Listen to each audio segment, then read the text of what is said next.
नमस्कार मित्रों, मैं डॉक्टर IP सिंह, महाराजा सूरजमल ब्रज विश्वविद्यालय के अपने पुराने बच्चों के आग्रह पर, जो कि BA पार्ट 3 के हैं, उनके लिए दोनों प्रश्न पत्रों के कुछ महत्वपूर्ण प्रश्न बता चुका हूं, जिसके आधार पर वो परीक्षा की अच्छी तैयारी करें।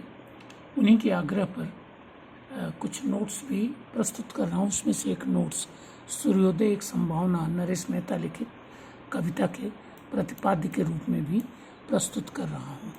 मित्रों, यहाँ थोड़ा सा ध्यान दीजिएगा कि इस कविता को समझने के लिए दो बात आपको पहले ही समझ लेना चाहिए। एक तो नरेश मेहता ने यहाँ सूर्योदय या तो जो विगत में हुआ है और जिसकी उपलब्धियाँ हमारे पास हैं, या फिर जो वर्तमान में हम परेशान हैं और फिर आगत की संभावनाएं हैं, तो आगत की संभावनाएं और विगत के यथार्थ को लेकर के ये कविता लिखी गई। वर्तमान की चर्चा नहीं है।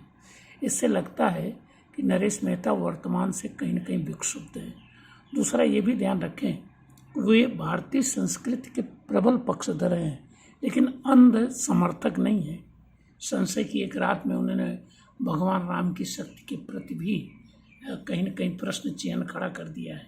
तो इस कविता में उनकी जो पूर्ण आस्थावादिता है, जो भारतीय संस्कृति के प्रति लगाव है, उसे एक विशेष दृष्टि से देखा जाना चाहिए। तो आइए पूरी कविता को हम लोग प्रतिपाद्य के धरातल पर देखने का प्रयास करते हैं।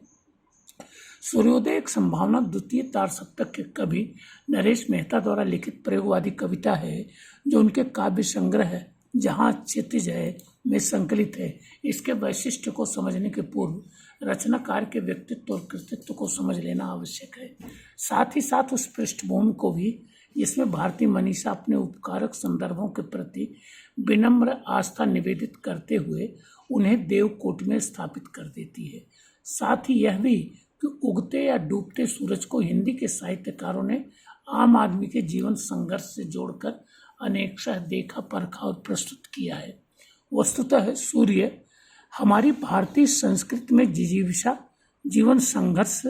जिजीविषाजन्य जीवन संघर्ष का प्रणेता माना गया है। विगत में जब आधुनिकता के वर्तमान स्वरूप से हम सम्मुखीन नहीं हुए थे, अर्थात इतने मॉडर्न नहीं हुए थे, तो रात्रि के अंधेरे में प्रकृति की सारी जीवंतता, गतिशीलता थम सी जाती थी। तो सूर्य अपने उदय की संभावना के साथ ही यत्र तत्र सर्वत्र जीवंतता का संचरण किया करता था। विगत रात्रि में, माने जो बीती हुई रात्रि थी, अंधकार के प्रसार के साथ ही थम गए सारे क्रिया व्यापार पुनः सक्रिय हो उठते थे। थके हारे, हताश, निराश एक बार फिर से नवचेतना के साथ उपलब्धियां अर्जित करने या अपनी समस्त अपेक्षाओं की पूर्ति के लिए कर्म पथ पर सहज भाव से चलायमान हुआ करते थे। सफलता मिलने के साथ ही भारतीय मनीषा ने अपनी समस्त उपलब्धियों के मूल में सूर्य को स्वीकार कर उसे अंधकार से प्रकाश की ओर ले जाने वाला माना।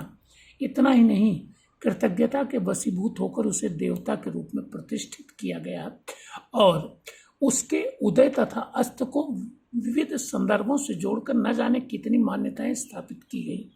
प्रस्तुत कविता में तत्जन्य इन्हीं संदर्भों की व्यावहारिक उपादेयता की प्रभावित प्रस्तुति की गई है। लेकिन संपूर्ण कविता की पृष्ठभूमि में हमें इस तथ्य को भी ध्यान में रखना चाहिए कि रचनाकार ने सूर्योदय से या तो विगत में अर्जित उपलब्धियों की चर्चा की है या फिर आगत की संभावना व्यक्त की है। वर्तमान का उल्लेख कहीं रंच मात्र भी नहीं हुआ है।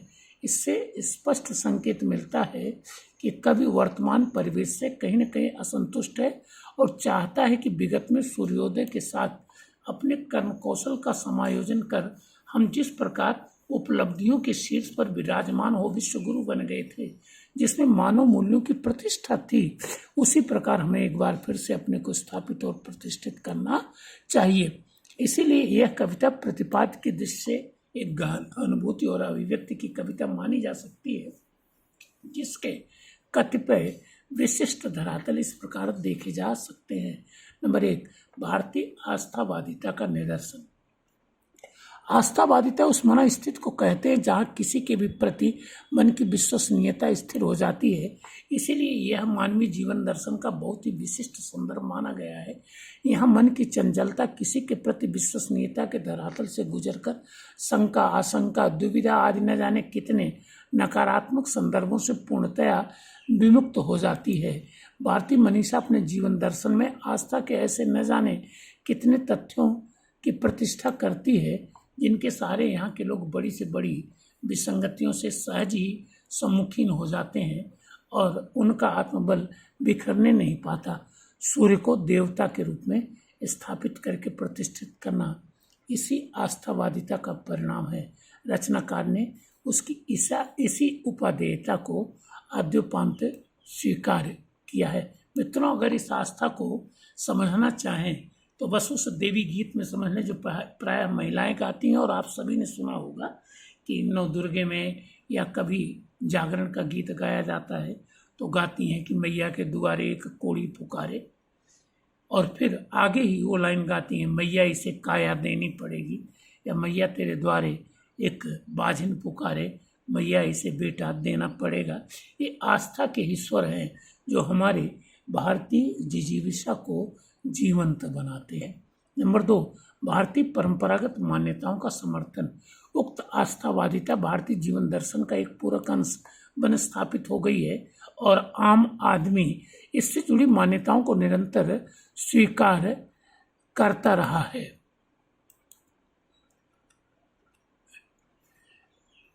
उल्लेखनीय है कि जब ऐसी मान्यताएं अपनी प्रासंगिकता खो बैठती हैं तब उन्हें प्रथा या रूढ़ कहा जाता है। रचनाकार या समाज के शुभचिंतक इनका विरोध कर इनको नवीन कलेवर में स्थापित करने का प्रयास करते हैं। साहित्य का तो ये स्वाभाविक गुण होता है और हिंदी साहित्य में प्रगतिवाद और प्रयोगवाद के अंतर्गत ऐसी रूढ़िवादी पुरातन मान्यताओं का खुलकर माखौल उड़ाया गया है।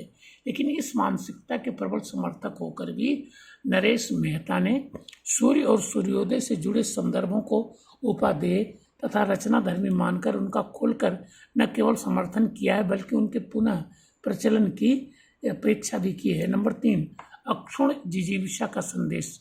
वस्तुतः सूर्योदय जिजीविषा जन्य मानसिकता का उत्सर्जक होता है। भारतीय मनीषा ने जीवन को भरपूर आनंद के साथ जीने की बात करते हुए जीवन जीने का एक नजरिया स्थापित किया है, जियो और जीने दो। इसमें स्वार्थ के स्थान पर परमार्थ का तत्व विशिष्ट था। इसीलिए भारत विश्व गुरु के रूप में प्रतिष्ठित हुआ। रचनाकार शिथिल पड़ते इस दृष्टिकोण की पुनः प्रतिष्ठा चाहता है, पुनः प्रतिष्ठा करना चाहता है। इसीलिए वह आगत में एक बार पुनः उसी सूर्योदय जन्य परिवेश को पुनः स्थापित करना चाहता है जिसने विगत में जीवन जीने का एक उपादेय नजरिया प्रदान किया था। नंबर 4, भारतीय आध्यात्मिक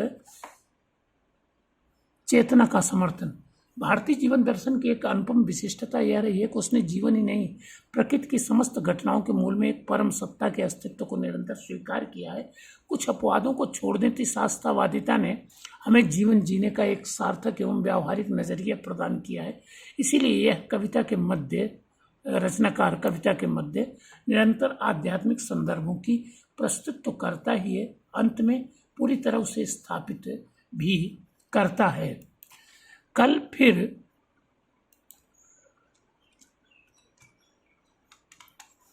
जहां भी तुम खड़े हो धर्म ग्रंथ की पवित्रता वाला सूर्योदय हो और सावित्रियां नक्षत्र अभिषेक करें, वैसे पूर्वांचल पर तुम ऋत्विज ही लगती हो। नंबर 5, प्राकृतिक सौंदर्य। भारतीय जीवन दर्शन में प्रकृति को मानव जीवन का पूरक माना गया है। इसीलिए जीवन के हर क्षेत्र में प्रकृति की प्रतिष्ठा की गई है। साहित्यकारों ने आलम्बन या उद्दीपन के रूप में ही उसका सहयोग लेकर विविध मानवीय गतिविधियों का निदर्शन करने का प्रयास नहीं किया है, बल्कि मानवीकरण अलंकार के माध्यम से उसे इंसान जैसा जीवंत स्वरूप भी प्रदान करने का प्रयास किया है। इस कविता में भी प्राकृतिक संदर्भों का बहुआयामी प्रयोग हुआ है। प्रतीक बिंब के रूप में अनंत पाखी मधु माधव उत्सव की गुलाल लगा रहे थे, जैसे प्रयोग बहुत से हुए हैं। नरेश मेहता ने आद्योपांत प्राकृतिक संदर्भों का बहुआयामी प्रयोग किया है। अंतिम कला पक्ष। मित्रों ध्यान रखिए, कला पक्ष का कभी अंकन अंक के रूप में न करें। कला पक्ष एक स्वतंत्र संदर्भ होता है, तो ये छठा पॉइंट नहीं माना जाएगा, स्वतंत्र पॉइंट माना जाएगा। प्रयोगवादी कवियों ने भाषा के धरातल पर भी जब प्रयोग किए हैं, भाषा को एक अजीबोगरीब स्वरूप दे दिया है। नरेश मेहता का रचना संसार भी इसका अपवाद नहीं रहा, परंतु यह कविता ऐसी विसंगतियों से सर्वथा विमुक्त है। यहाँ मात्र तत्सम शब्दों का ही अपेक्षानुसार प्रयोग हुआ है जो संगत लगता है। कविता को मुक्त छंद के रूप में लिखा गया गद्य गीत कहा जा सकता है। प्रतीक और बिंब के साथ उपमा, रूपक और उत्प्रेक्षा अलंकारों का सार्थक प्रयोग हुआ है। अतः यदि निष्कर्ष रूप में कहें तो कह सकते हैं कि रचनाकार भारतीय संस्कृत का प्रबल पक्षधर रहा है। तदनुरूप इस कविता का भी प्रतिपाद्य सूर्योदय से जुड़ी मांगलिक एवं भगवती भावना का प्रतिपादन करना ही है। इसके अंतर्गत मांगलिक संदर्भों के प्रणेता सूर्य को केंद्र में रखकर जन कल्याण की मंगल कामना की गई है। तो मित्रों, आशा है कि यह नोट्स आपको पसंद आएगा। अच्छा लगे तो लाइक करें, सब्सक्राइब करें और अपने मित्रों को भी सूचित करें। कम से कम एक वीडियो में आपको और दूंगा, इंतज़ार करें। Thank you.